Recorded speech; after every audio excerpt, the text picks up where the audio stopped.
This year, for the first time, U.S. Congress has recognized October 15th as National Lifelong Learning Day. The gesture is in connection with the work of the nonprofit Road Scholar, formerly known as Elder Hostel. Coinciding with the observance, Road Scholar has a report on how the learning can increase longevity and quality of life. We'd like to welcome as our guest from Road Scholar, the Senior Vice President for Strategic Outreach, Peter Spiers. Thank you very much for being with us, Peter. Thanks for having me, Chris. When I say lifelong learning, it sounds like you go to college forever, but give me maybe a broader and more fundamental definition. What's this all about? Well, I would say lifelong learning is really about a habit of being curious and staying engaged and learning new things throughout the course of life. And for us, we particularly are focused on learning in retirement because that's really the age group that we serve with our programs at Road Scholar.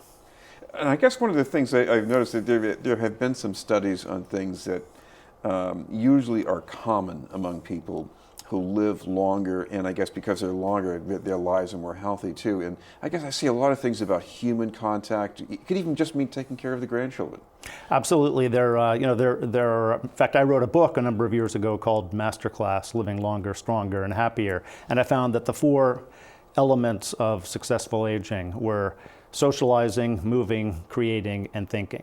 And socializing is so important. To be engaged with other people is perhaps the most important thing you can do for longevity and happiness in retirement. And then thinking goes right along with that. And that's really why activities like Road Scholar programs or participating in lifelong learning institutes are really particularly valuable. And those were the focus of the research that we've done.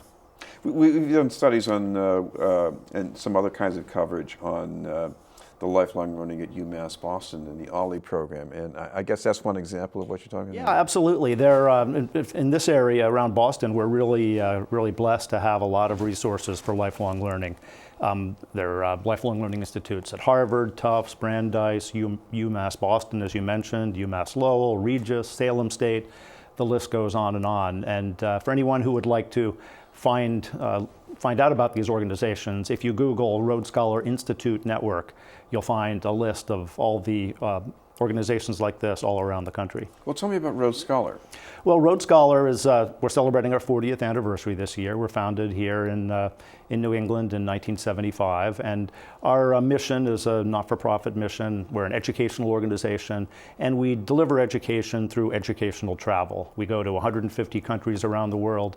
We have programs in every state in the United States as well, ranging from hiking to studying opera to hiking in the Alps and learning about the Italian Renaissance and almost any topic you could imagine.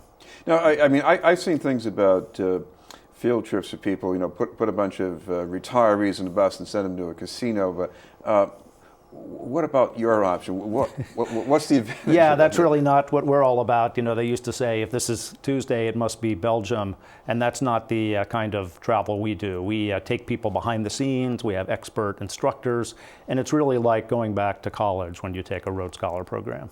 Because the other thing is just the travel itself. I mean, I don't want to diminish the work of any of the tour guides, but when you're in a different city, even if it's not all that unfamiliar to you, I mean, you change the wiring of your brain. I mean, everything is just so different. Absolutely. Travel itself is a learning experience, no matter what, how you do it. But we think the extra value of having an instructor and particularly other participants with you who are engaged and curious is a very important part of the experience and really delivers an extra wallop. Right. As far as things that will be going on locally, anything that people should know about as far as the 15th? Well, there are a couple of things that I would recommend to people that you can do. First is go on roadscholar.org, and of course that's roadscholar.org, and we'll be launching a Lifelong Learning Day quiz, where it's a fun quiz where you can learn what famous lifelong learner you're most like. And then second, as I mentioned before, find out about a Lifelong Learning Institute and get on the mailing list, perhaps consider taking programs there. But really the most important thing you can do is learn something new or resolve to learn something new, whether it's a new language, taking up a new sport, starting to learn a musical instrument, or even just picking up a book and starting to read it. Getting into the habit of learning something new every day is really what's going to give you a more optimistic outlook, help you live longer, and even possibly fight off the symptoms of dementia and Alzheimer's. Well, I imagine, part of what happens here is not just that you read a book, but if you're with a group of people, even if you only see them once a week for a couple of hours, that must change things quite a bit. Absolutely. It's one thing to read a book, but to do it in the context of a book club, for example, makes it extra rich, because you're combining that mental stimulation and that social engagement, and you're getting that interaction with other people, which in itself is so mentally stimulating and valuable. What about the science around it? I know there have been some studies, your study itself brings up some of that. What's going on? Well, there are lots of studies in psychology and neuroscience that really have established the value of mental stimulation and social engagement and physical activity to health as you age.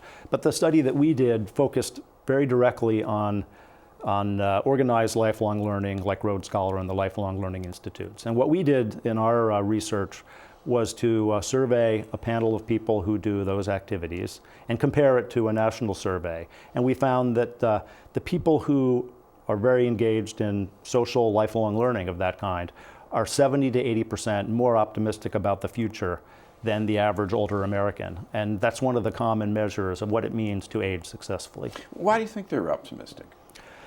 Well, I think that it's that being around other people just kind of gives you a more getting out of your home, interacting with other people, having something stimulating like that to look forward to all the time is just naturally going to lead to a more positive outlook on life. There have also been some breakdowns on the backgrounds of people who get involved in these programs, and I guess, not surprising, I guess a lot of them do have quite a bit of formal education. Yeah, and we were very careful with that, because that was the first reaction we had when we saw the results of our survey, that, well, these people have just been in the habit of lifelong learning, of learning all their lives, so they kind of bring that attitude to learning in retirement.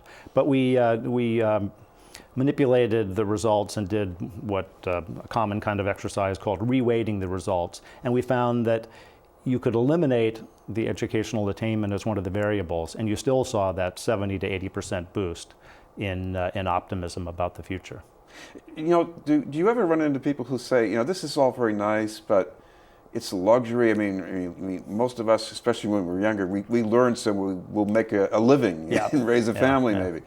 What about that? Well, learning in retirement usually is I think what you'd call elective learning. It's not vocational. People do it because they love to do it. And there are a lot of really affordable options. At Road Scholar, we have lots of programs that are well under $1,000 for 5 or 7 days or more. And then the Lifelong Learning Institute is a terrific option. It's very affordable, a low fee typically per semester, and something that's really within the reach of just about everybody, I believe. We should mention, if people want to find us some more information about this, what's the best place to look for? Well, I would go to roadscholar.org and start on Lifelong Learning Day, and for a while thereafter we'll have resources about lifelong learning on our website, and including links to the research that I've been describing, and that's a good place to get lots of information about lifelong learning.